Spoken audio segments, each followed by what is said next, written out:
আন্তর্জাতিক যোগা দিবসে বিরোধী দলনেতা শুভেন্দু অধিকারী নিউ দীঘার পুলিশ হলিডে হোম ঘাটের পার্কে প্রাক্তন সেনাকর্মীদের আয়োজনে আন্তর্জাতিক যোগা দিবসে যোগ দেন শুভেন্দু। আজ আন্তর্জাতিক যোগা দিবস। বিগত বছরগুলোর মতো সারা দেশ সহ সারা বিশ্বে শরীর সচেতন মানুষজন যোগাভ্যাস করেন এদিন। এই সবের সাথে তাল মিলিয়ে এদিন রাজ্যের বিরোধী দলনেতা শুভেন্দু অধিকারীও যোগ দিবসে অংশগ্রহণ করেন। সৈকত সুন্দরী নিউ দীঘার পুলিশ হলিডে হোম ঘাটের পার্কে প্রাক্তন সেনাকর্মীদের আয়োজনে এই যোগ দিবস পালন করা হয়।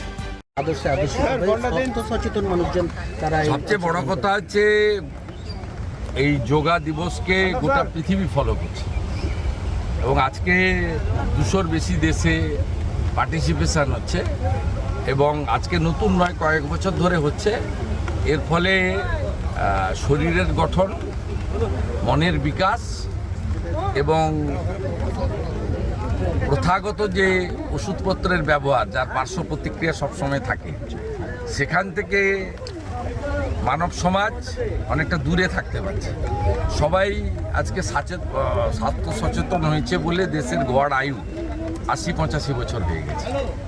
এতে যোগাকে গোটা পৃথিবী গ্রহণ করেছে এবং সকলের উচিত আজকের দিনটা অবজার্ভ করা। সবাই কম বেশি করেন, যে যার মতো করে করেন। যোগা বলুন, ফিজিক্যাল এক্সারসাইজ বলুন, কেউ না কেউ কিছু করেন। কেউ সুইমিং, কেউ সাইক্লিং, কেউ ওয়াকিং। আমরা যেমন সুযোগ পেলে ওয়াক করি বেশি। তাই এরকম ফিজিক্যাল এক্সারসাইজ এবং যোগা এটা সবাই গ্রহণ করেছে। আজকে আমরা এখানে সৈকত নগরী এক্স সার্ভিসম্যান সেল বিজেপির যারা আছেন, অবসরপ্রাপ্ত সামরিক এবং আধা সামরিক কর্মী যারা, তারা এটা অর্গানাইজ করেছেন। প্রায় 100 জন মতো তাদের মেম্বার্স পার্টিসিপেট করেছেন। আমি গত বছর অ্যাটেন্ড করেছিলাম ওল্ড দীঘাতে, আজকে নিউ দীঘাতে অ্যাটেন্ড করলাম। ছোট্ট এবং খুব মিনিংফুল অকেশন। দুর্যোগ আবহাওয়া উপেক্ষা করে এই আন্তর্জাতিক যোগা দিবস, মানুষকে কি মনে হয় যে কৃত্রিম জিম থেকে প্রকৃতির আবহে এই যোগের মাধ্যমে শরীর সচেতন করা সম্ভব হল? মানুষ গ্রহণ করে নিয়েছে, মানুষ গ্রহণ করে নিয়েছে এবং পৃথিবী ফলো করছে, যেটা দিয়ে আমি শুরু করেছিলাম। থ্যাঙ্কস টু নরেন্দ্র মোদীজি। তিনি স্বচ্ছ ভারত থেকে যোগ দিবস অনেক কিছু সমাজ সংস্কারের কাজ করেছেন। আমরা সেটাকে অনেকেই গ্রহণ করেছি। যারা এখনও গ্রহণ করেননি, যারা ভাতা ভর্তুকিতে আটকে আছেন, ধর্মান্ধতাতে আটকে আছেন, সংকীর্ণ সাম্প্রদায়িকতার আবর্তে আটকে আছেন, তাদেরকে বলবো এগুলো থেকে বেরিয়ে এসে ভারতীয় হন, ভারতীয় হন, দেশের প্রধানমন্ত্রীকে ফলো করুন। আজকে দাদা বিভিন্ন থানাতেও দেখা যাচ্ছে বিভিন্ন সরকারি কর্মসূচিতে এইগুলোকে গ্রহণ করা হয়েছে। তাহলে শেষ পর্যন্ত রাজ্য সরকার বিভিন্ন জায়গায় এখানে বিরোধিতা করে, সেখানে এই জায়গাটাকে আজকে মেনে নিচ্ছেন তারা। তো হলে ভালো, ভালো জিনিস যদি কেউ গ্রহণ করে খারাপ কিছু নয় তো। রাজ্য সরকার মানে জনগণের সরকার, কেন্দ্রীয় সরকার মানে জনগণের সরকার। একটা পার্টি সিস্টেমে তৈরি হয়। কারণ আমি যে নন্দীগ্রামের এমএলএ, আমি ভোটের সময় একটা পার্টির এমএলএ ছিলাম, এখন সমগ্র নন্দীগ্রামের জনগণের এমএলএ। শুভেন্দু অধিকারী যাদের ভোট পেয়ে এমপি হয়েছেন তাদেরও এমপি, ওনাকে যারা ভোট দেননি তাদেরও এমপি।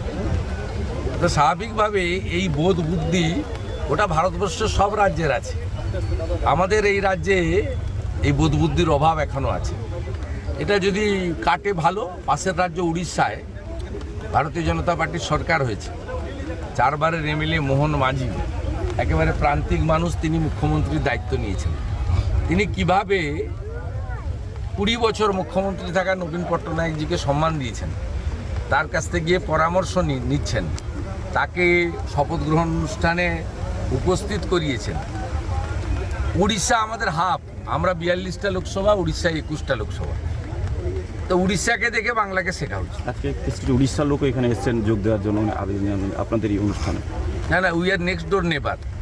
এবং আপনারা ইতিহাসটা জানেন না, এই যে মেদিনীপুর জেলা, মানে অবিভক্ত মেদিনীপুর জেলা, আর ওদিকে বালাসোর, এটা আগে নাম ছিল দণ্ডভুক্তি জেলা। আমরা সব উড়িষ্যার ছিলাম, পরে ভাগ হয়ে গেছে। ওই পোর্শনটা বালাসোর, জলেশ্বর, ভোগরাই, ওটা উড়িষ্যায় গেছে।